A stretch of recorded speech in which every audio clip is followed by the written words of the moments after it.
Yeah, I don't really have a cold open for this one. We're just gonna jump right into it.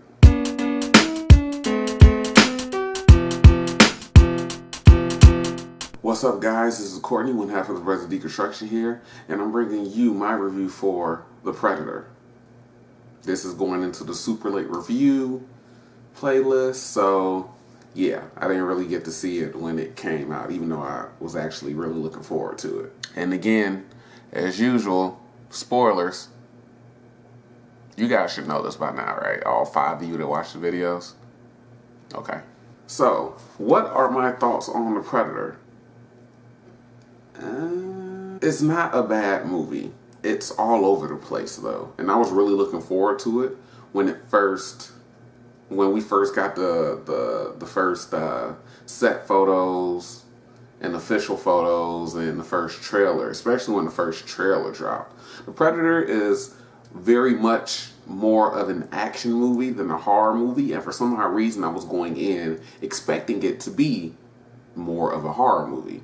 I don't know why, so don't kill me for that. What's on the ship?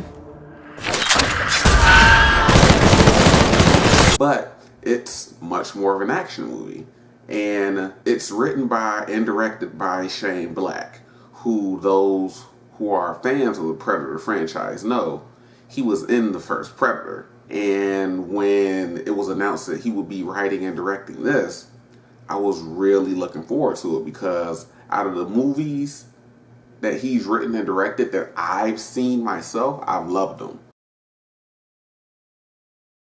Iron Man 3, Fight Me. So I was really, really excited. And this movie is all over the place.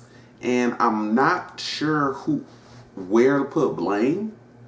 I've heard there was a lot of studio interference with this one.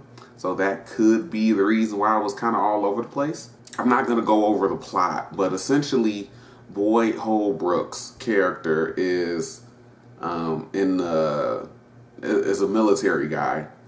He comes across this Predator ship, and he loses his team trying to confiscate and collect these things from the Predator ship.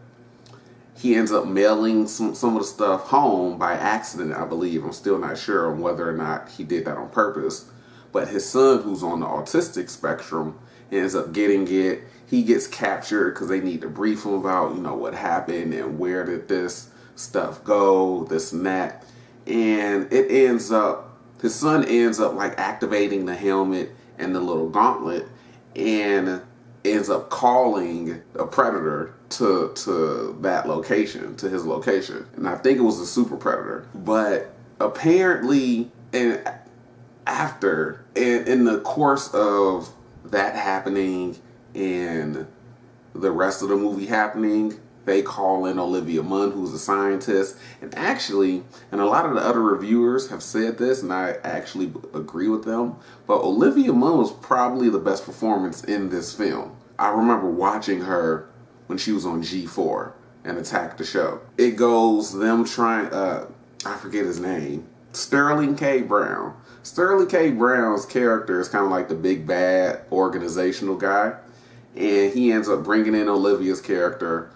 They capture a Predator, they're studying it, this and that. It escapes, kind of goes around killing people, this and that, and they basically, Boyd's team escapes because they put him on a bus with a bunch of other crazies, and it very much seemed like they tried too hard to give these guys like crazy personalities. And I thought the camaraderie was there a little bit, but the way that they just kind of clicked, I don't want to say clicked, the way that they kind of bonded, like the time frame that they bonded, because the movie basically happens over a night. And the quick amount of time that they bonded just didn't sit well with me. And the fact that they were kind of acting overly crazy just I didn't fall for it. Like, I couldn't get with it. But yeah, basically they do all this stuff. They hunt the Predator down. The super Predator comes because it's looking for the helmet and the gauntlet. that got lost.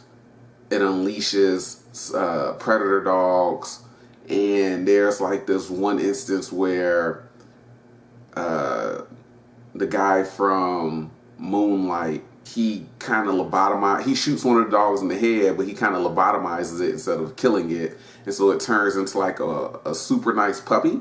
It was really, really weird, but kind of funny. But yeah, the movie was all over the place. Is basically what I'm saying. It's kind of, it doesn't know what direction it wants to go in. There are some really, really cool action scenes, but for the most part, it's like, I could have gone without seeing that. And again, I was really looking forward to actually seeing this, and I just got around to it super, super late. But all the reviews went from, the range of reviews are either it's terrible or it's okay. And I'm kind of on the okay range. Like, it's all right, but it definitely has its problems. It doesn't really focus well. And that's really unfortunate because I was really looking forward to a Predator movie written and directed by Shane Black. Again, I don't know if those problems are because of studio interference and a bunch of other stuff with Shane and his script. I'm just not sure, but you can definitely tell that this movie didn't have the focus that it should have, and they could have picked a direction. And then at the end of it, again, I already gave my spoiler warning, at the end of it, it turns out that the Predator that was killing, there were a lot of stupid things that happened in the movie as well. Like, the Predator was killing people early on in the movie, which granted, I'll cut it some slack, because they captured them, they were doing studies on them, this and that. I'll probably kill those people too.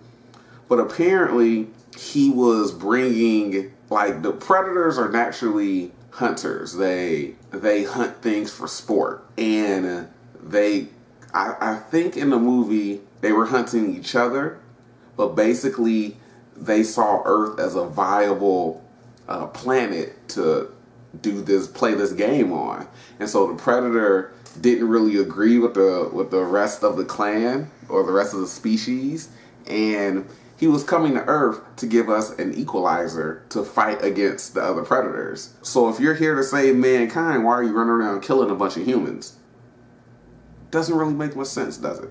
But then on top of that, at the end of the movie, it turns out that the equalizer was basically a fucking Iron Man suit. Like, it's a Predator suit. It's a suit of armor. It's an automated suit of armor. Not automated, but the way it forms around a person is automated. It's an Iron Man suit with a Predator type of helmet and a shoulder rocket. And maybe like a gauntlet that shoots some stuff. And it's like, that's what he was bringing us? I guess to give us equalizer in the war against the species of predators that may or may not be coming to Earth now? Alright. I guess that's cool. I thought it was okay, and I watched this a couple of weeks ago, and I thought it was okay, but then, like, the more that I thought, I sat back and I thought about it, just not a lot of stuff made sense. But yeah, it's an alright movie, probably a little bit more on the stupid side. A lot of stuff didn't make sense, and I say if you can catch it, basically don't pay full price to see this. Not even when purchasing it. So yeah, those are my thoughts on Predator, guys. I'll have some more super late reviews coming for you guys. There are some other movies that I've been meaning to review that I haven't really gotten to. Go check out my Tales from the Hood 2 review. There's a bit of an error in that review. I say it's a sequel to Tales from the Crypt. I didn't catch that during my first edit, and I'm not going to re-edit it and export it again because that takes too long. So yeah, I'll try to do better next time. I'm sorry. Take care, guys. Peace out.